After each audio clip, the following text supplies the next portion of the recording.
만약에 제가 성가대 잘하셨는데 불구하고 잘못했다고 하면 아마 우리 권사님들 그리고 우리 성가대원들이 화나실 거예요.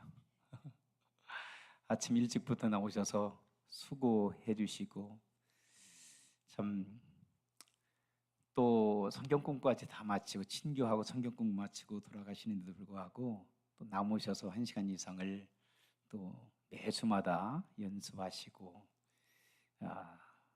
돌아가시는데 참 마음에 기쁨과 감동을 여러분들께서 저희들에게 허락해 주시니 참 감사를 드립니다. 다시 한번 우리 성가원대원들에게 감사를 드립니다. 또 다른 분들도 또 자원하여 성가대원에 이렇게 조인하여 같이 하나님 앞에 영광 올려드리면 참 좋겠습니다. 하나님께서 마음이 참 고운 사람들, 마음이 착하고 깨끗하고 순수한 사람들을 찾고 계십니다. 그렇죠? 네, 그래서 오늘 말씀의 말씀을 묵상하다가 제목을 어떻게 정해볼까 했는데, 고운 마음을 가지세요. 그런 제목을 한번 생각해 보았어요.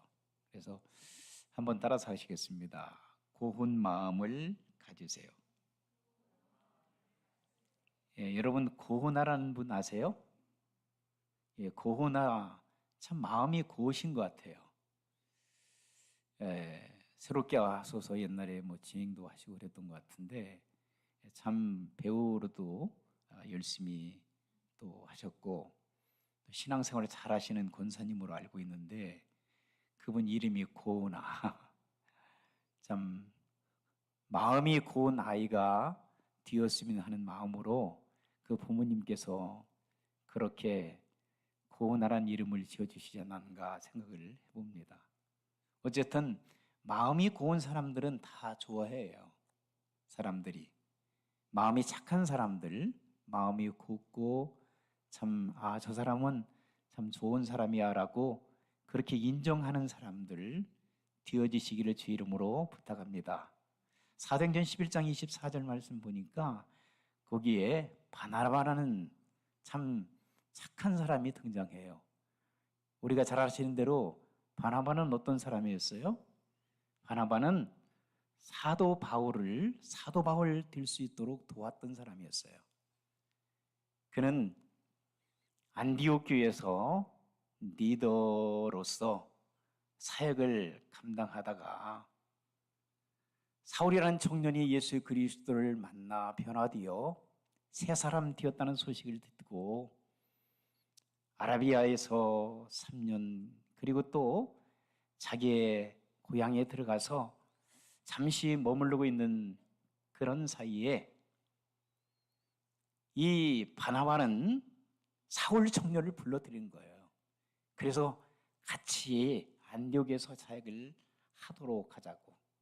결국은 사울 청년이 안디옥에 가서 이제 사역을 같이 하다가 얼마 후에 하나님의 인도하심 속에서 사울 청년과 바나바는 소아시아 지금 터키로 우리가 알고 있는 그 지역에 복음을 전거하기 위하여 선교사로 떠나게 되었습니다. 바나바를 생각하게 되면 사람을 참 돕는 사람, 그리고 착한 사람, 그리고 누가라고 하는 이 사도행전을 기록한 하나님의 사람도 바나바를 가르쳐서 뭐라고 얘기하냐면 이 바나바는 착한 사람이었다. 한번 따라서 하실까요? 착한 사람이었다. 여러분도 착한 사람들이 되기를 주 이름으로 부탁합니다. 착한 사람. 그리고 믿음이 있었던 사람. 따라서 하시겠습니다. 믿음이 있었다. 그 다음에 성령에 충만한 사람이었다. 성령에 충만한 사람은 믿음이 좋습니다. 그리고 착한 성품을 가지고 인생을 살아가는 줄 믿습니다.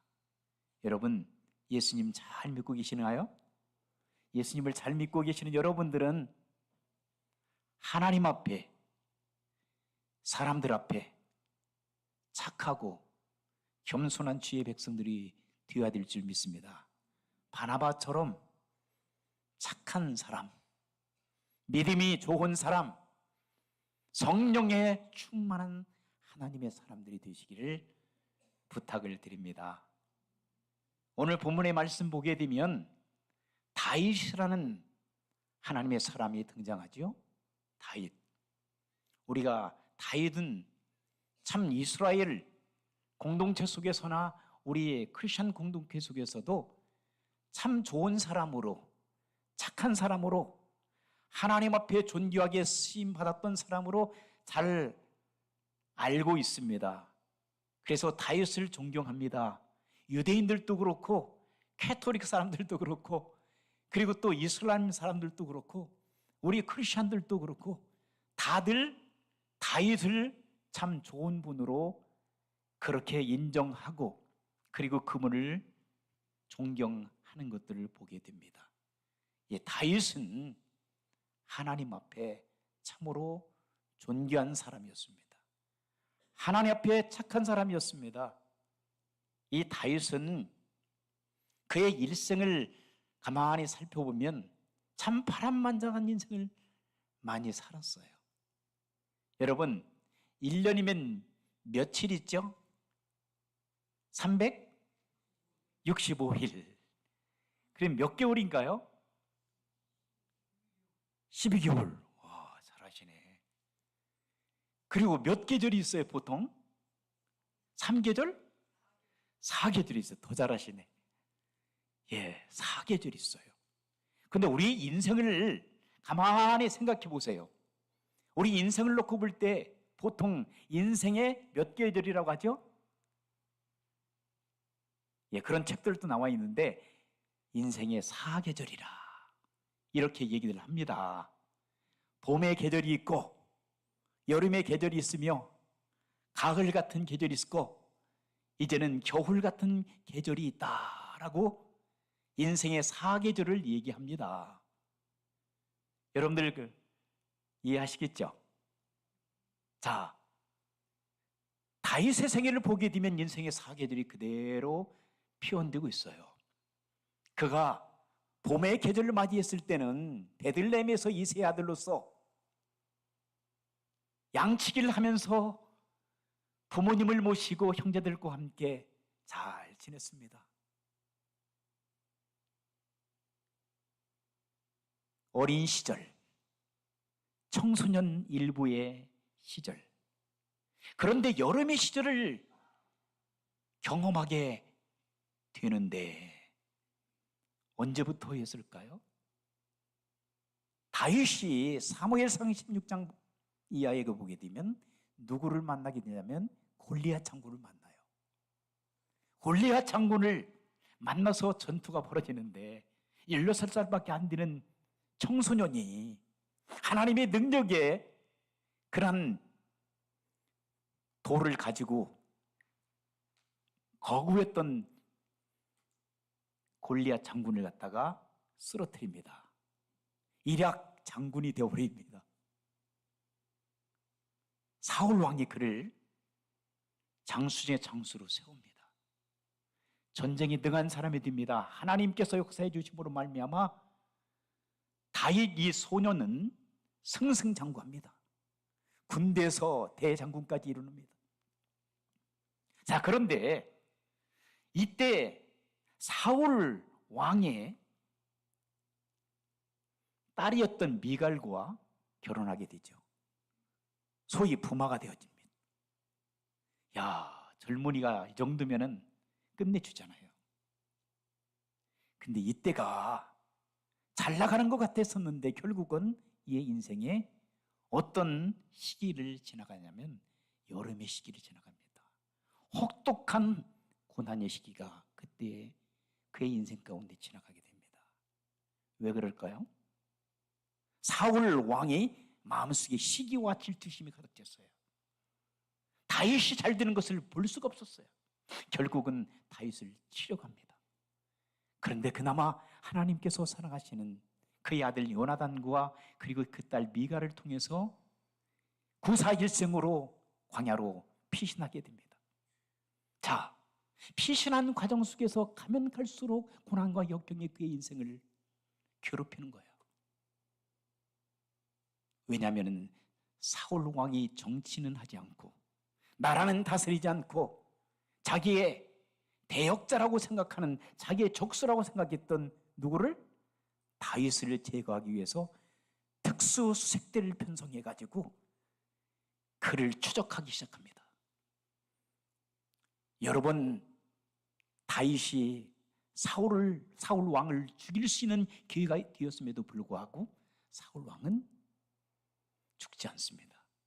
원래는 하나님께서 하셨던 것이고, 다윗 이 소년이, 이 젊은이가 착한 마음을 가지고 있었어요. 그 착한 마음을 가지고 자기가 죽여도 될 수 있는 그 사울 왕을 죽이지 않습니다. 하나님에 맡깁니다. 그러나 그의 고난은 계속됩니다. 몇 년 동안? 13년이라는 세월 동안 그는 광야에서 고통을 당합니다. 때로는 그가 외국으로 망명까지도 갑니다. 미친 채 하기도 합니다. 참 거지 같은 사람들을 자기의 군사로 이끌고 다니면서 파란만장한 인생의 길을 걷습니다. 그리고 그는 고백합니다. 수많은 시편인 150편의 시편 중에서 70편 이상을 다윗이 기록했는데, 그 시를 보게 되면 그 고난의 한복판에 그의 인생의 여름을, 혹독한 여름을 지나가는 동안에 그 시가 구성됐고 만들어졌었습니다. 여호와는 나의 목자가 되십니다. 나를 선한 길로 인도해 주시는 나의 목자 되신 우리 주님, 내가 사망의 음침한 골짜기를 지금 다닌다 할지라도 내 해받음을 두려워하지 않을 것은 우리 주께서 나와 함께 하시겠습니다. 주옥 같은 시가 그 고난과 역경이라고 하는 여름의 인생의 길을 걸어가는 동안에 만들어집니다. 사랑하는 성도 여러분, 여러분들은 봄을 지났습니까? 여러분들은 지금 혹독한 여름에 그러한 계절을 지나고 있습니까? 그런데 여기서 끝나지 않습니다. 계속해서 그를 죽이려고 하는 마음으로 혈안이 되었던 사울 왕, 자기 뒤를 이어서 왕으로 요나단을 세워야 되겠는데, 많은 사람들의 그러한 여론에 의하면 아들을 세울 수가 없이 누구를 세울 수밖에 없었어요. 하나님께서 약속하셨던 사무엘상 16장에서 베들레헴에서 이새의 말째 아들 다윗을 사무엘 선지자가 왕으로 지명했잖아요. 하나님께서 그를 인정해 주셨잖아요. 기름 부음을 받았어요. 그런데 그가 왕이 되지 않았어요. 바로 그 후에 13년이라는 세월 동안 여름을 지나야만 했던 것입니다. 하나님께서 때로는 여러분들을 사랑하십니다. 그리고 여러분들을 훌륭한 자리에, 여러분들이 있어야 될 자리에 하나님께서 올려놓으시기를 원하시지만, 때때로 그 자리에 바로 여러분들을 심어주지 않으시고 여름이라는 혹독한 인생의 길을 걷도록 하나님께서 여러분들의 인생길을 인도하시는 것들을 보게 됩니다. 그래서 옥하는 목사님이 쓴 책을 보게 되면 고난에는 뜻이 있습니다, 고통에는 뜻이 있습니다라는 책에 이렇게 고백을 하는 것을 보게 돼요. 현재의 고난은, 물론 사도 바울이 로마서에서 말씀하신 말씀이지만 그는 그의 삶의 환경 속에서 그렇게 고백합니다. 현재 고난은 장차 우리에게 다가올 영광과 좋게 비교할 수 없도다. 지금 여러분 혹독한 인생의 길을, 여름이라는 길을 걷고 계시는 분이 계시다면 주님께서 여러분들을 안아주십니다. 주님께서 여러분들을 안고 걸어가고 계십니다. 실망하거나 좌절하지 마시고 주님의 십자가를 바라보세요. 주님께서 여러분의 편입니다. Jesus Christ is on your side. Don't worry about your life. 주님께서는 여러분을 사랑해 주시고 인도해 주시고 축복해 주실 줄 믿습니다. 고난의 한복판에서, 고통의 한복판에서 우리 주님께서 여전히 여러분들을 버리지 아니하시고 여러분들을 지켜주십니다. 그 후에 20년, 13년이란 세월이 지난 다음 여름이 끝나갑니다. 그가 나이 30이 되었을 때에 길리앗 전투에서 그렇게 그를 괴롭혔던 사울 왕이 죽습니다. 요나단도 죽습니다. 그의 아들들이 참패당합니다. 이스라엘 군대가 참패당합니다. 그때 다윗이 왕으로 등극하게 됩니다. 헤브론에서. 그리고 이제는 어디로 이동합니까? 예루살렘으로 이동합니다. 자, 왕권이 형성되어서 그가 왕으로서 2대 이스라엘 왕으로 자리 잡습니다. 하나님의 축복 가운데서 그가 왕이 되었고, 그리고 나라를 통치합니다. 왕국을 강성하게 만듭니다. 하나님께서 하신 것입니다. 하나님께서 그를 도와주셔서 참으로 강성한 나라로 만들어 이제는 블레셋 군인들도 쩔쩔맵니다. 주변의 세력들 무찌르기 시작합니다. 하나님께서 세우신 나라, 하나님께서 함께 하시던 다윗은 승승장구하였습니다. 그런데 이때가 문제예요. 그의 인생의 가을이 펼쳐지는데 그때 그의 인생에 교만함이 찾아옵니다. 그가 범죄합니다. 자기의 충성스러운 신하였던 우리아 장군의 아내를 범하고 맙니다. 결국 어떻게 됐습니까? 패가 망신하기 시작합니다. 가정이 몰락당하기 시작합니다. 아들들이 반란을 일으키고 왕자의 난이 일어나고, 이때 압살롬이라는 아들이 자기가 왕이 되겠다고 아버지 다윗을 칩니다. 헤브론에서 사람들을 모읍니다. 사람들의 마음을 사로잡습니다. 그리고 아버지가 있었던 예루살렘 성을 공격한다는 소식이 전해집니다. 여러분, 하나의 역사적인 이야기지만 이것은 우리에게 주시는 큰 교훈의 말씀이 담겨 있어요. 전쟁은 공격하는 사람들이 3배 이상의 전력을 가지고 있어야 방어 구축을 이렇게 이루고 있는 군인들을 공격해서 이길 수 있어요. 이길 수 없을 수도 있고. 그런데 지금 다윗이 예루살렘에서 왕으로서 있습니다. 그리고 거기에 정예 요원들이, 군사들이 지금 궁궐을 에워싸고 있습니다. 그런데 지금 헤브론이라는 지역에서 아들 압살롬이 반역을 일으켜서 아버지를 지금 공격하러 온다는 소식을 전해 듣게 됩니다. 여러분, 누가 이기겠어요? 다윗이 이깁니다. 싸우면 이깁니다. 공격하는 그 사람들 충분히 이길 수도 있어요. 제가 군대의 상식을 가지고요. 그런데 부랴부랴 아버지였던 다윗이 보따리 쌉니다. 그리고 우리 도망가자. 불이 나게 막 도망갑니다. 광야길, 유대 광야길로 도망가서 어디까지 도망가냐면은 요단강을 건너서 지금 요르단 지역으로 도망갑니다. 그러면서 얘기합니다. 자기의 군사들에게 우리 아들 압살롬이 지금 나를 치러 공격해 올 텐데 제발 부탁하노니 압살롬 죽이지 마. 내 아들 압살롬 죽이지 마. 이게 아비의 심정입니다. 착한 마음이잖아, 그렇죠? 이놈의 자식, 내가 너를 어떻게 키웠는데 나를 배신해? 나를 반역해? 지가 왕이 되려고 당장 목을 잘라. 이게 보통 사람, 보통 역사 속에 나오는 왕들의 이야기입니다. 그런데 다윗은 그렇지 않았어요. 제발 내 아들 압살롬 살려주거라. 요압 장군에게 그렇게 부탁합니다. 왜? 뻔히 자기들이 이길 줄 알거든요. 군사학적으로 볼 때는, 전략적으로 볼 때. 그런데도 도망치는 거예요. 아들을 살리기 위해서. 아들이 참 왕, 내가 되거라.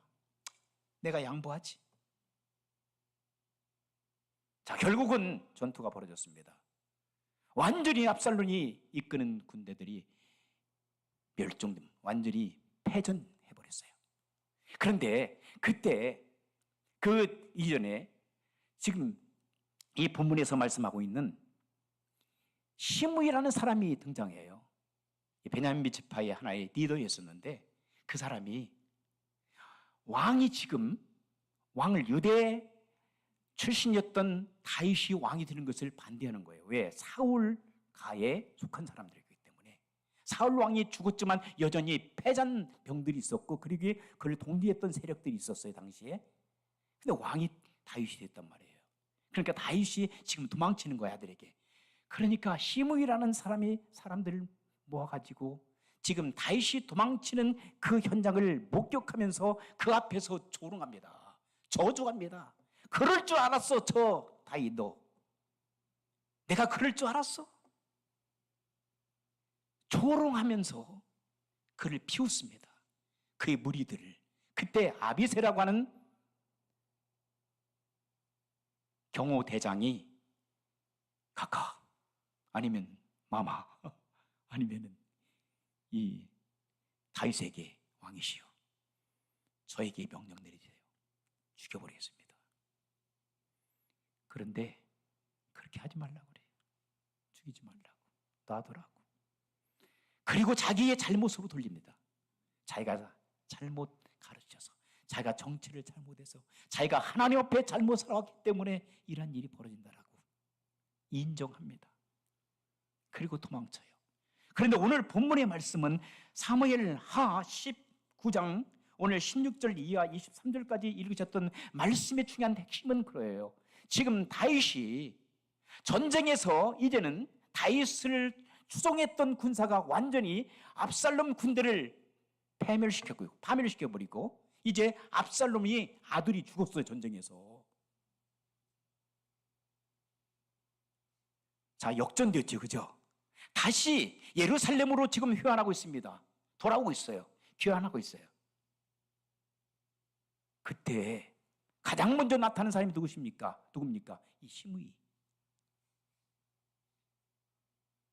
다윗을 저주했던 시므이가 나타나서 지금 살려달라고 얘기하는 거예요. 애원하는 거예요. 아비새가 또 얘기합니다. 저 죽여버렸어요. 그런데도 다윗은 얘기합니다. 자, 19장 22절 보세요. 22절 같이 한번 읽으실까요? 시작. 다윗이 이르되 스루아의 아들들아 내가 너희와 무슨 상관이 있기에 너희가 오늘 나의 원수가 되느냐. 오늘 어찌하여 이스라엘 가운데에서 사람을 죽이겠느냐. 내가 오늘 이스라엘 왕이 된 것을 내가 알지 못하리야. 왕이 시므이에게 이릅니다. 내가 죽지 아니하리라 하고 그에게 맹세합니다. 왕이 죽입니까 안 죽입니까? 말 한마디면 그 시므이와 그 일개들은 완전히 죽음을 당할 수 있어요. 그런데 다윗은 죽이지 않습니다. 다윗의 고운 마음입니다. 착한 마음입니다. 우리가 이러한 좋은 마음, 착한 마음을 갖고 인생을 살아가기를 주 이름으로 축원합니다. 근데 우리는 인생을 살아가면서 어떻게 나하고 조금 의견이 맞지 않거나 나를 서운하게 하거나 때로는 나에게 감정의 상함을 일으키는 사람들이 있다면 당장 그를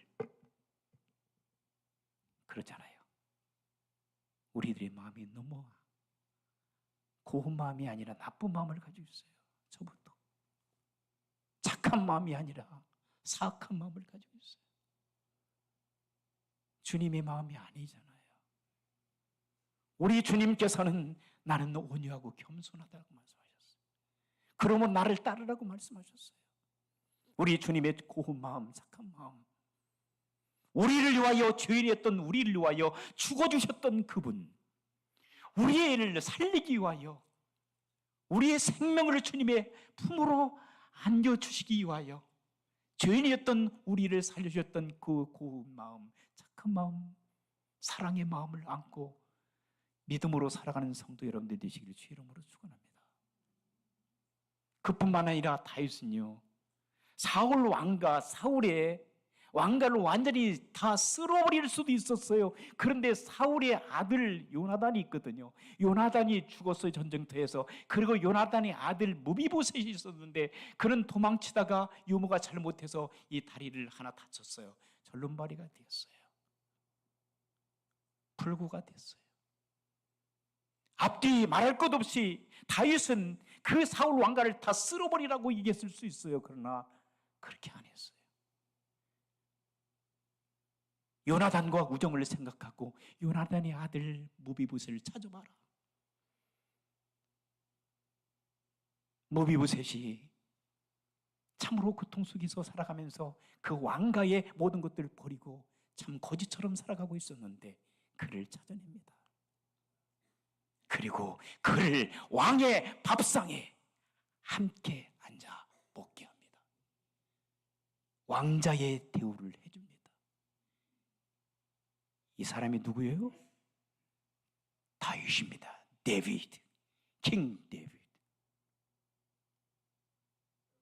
우리가 예수님 믿고 구원받아 하나님의 자녀로 우리가 인생을 살아가고 있잖아요. 근데 우리는 어떻게 살아가고 있나요? 나와 조금만 다르면 가차없이 쳐내려고 하고, 나와 조금 의견이 같지 않거나 나하고 이해관계가 다르면 볼 것 없이 그냥 쳐내려고 하는 것이 예수님 믿는다고 하는 우리들의 모습이 아닌가요? 이 시대를 살아가는 우리를 향해서 우리 주님은 뭐라고 말씀하시고 있어요? 원수를 사랑하라. 원수를 내 몸처럼, 내가 네 몸을 그렇게 챙기고 내 몸을 그렇게 아끼고 사랑하고 네 몸을 그렇게 소중하게 여기는 것처럼 다른 사람은 그렇게 하지 못한다 할지라도 그 사람들까지도 품어주면 어떻겠느냐 라고 우리 주님께서는 저와 여러분들 향해서 오늘 이 아침에도 따뜻한 음성으로 우리 주님께서 우리에게 말씀해 주십니다. 주님의 음성을 잘 듣고 하나님의 말씀대로 살아갈 수 있는 우리 모두가 되시기를 주의 이름으로 축원합니다. 기도하시겠습니다. 하나님 아버지 감사합니다. 우리는 연약합니다. 때로는 쓰러지고